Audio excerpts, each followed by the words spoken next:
సిగ్గులేదురా వాడిని చెప్పుకోవడానికి.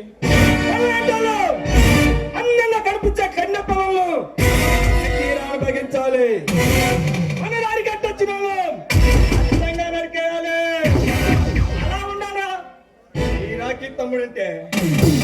కానీ నువ్వు ఒక అమ్మాయిని పట్టగలమని పంపిస్తే దాన్ని వెంట పిచ్చి కుక్కలా తిరిగి ఒట్టి చేతులతో వచ్చావు కదరా.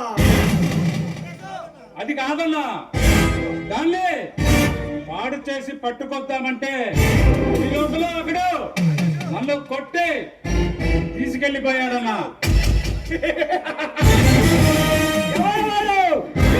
తమ్ముడు మీద తలబట్టాడంటే తెల్లారే కల్లా వాడి తల తెగిపడాలి.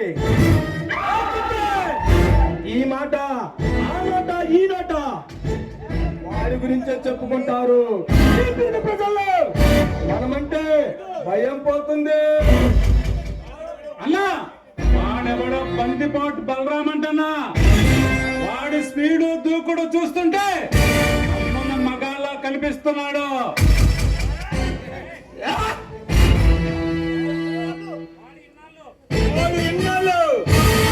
మన పనికి అట్టు తగులుతున్నారంటే వాడిని ఇంకా భూమి మీద ఉండటానికి లేదురా.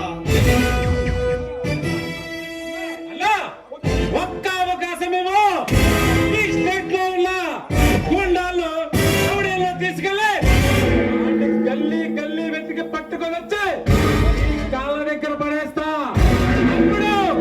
అప్పుడు వాడిని చంపుకుంటావు, వాడి రక్తమే తాగుతావు.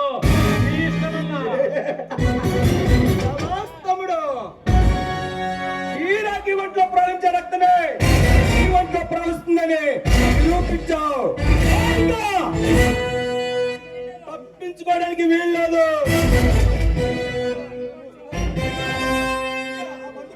ఇక ఆ బందిపోటు సింహం పుట్టట్లో చెక్కినట్టేనన్నా. తమ్ముడు అన్నా, ఈ ఆనంద సమయంలో చిన్న పార్టీ చేసుకుందామన్నా.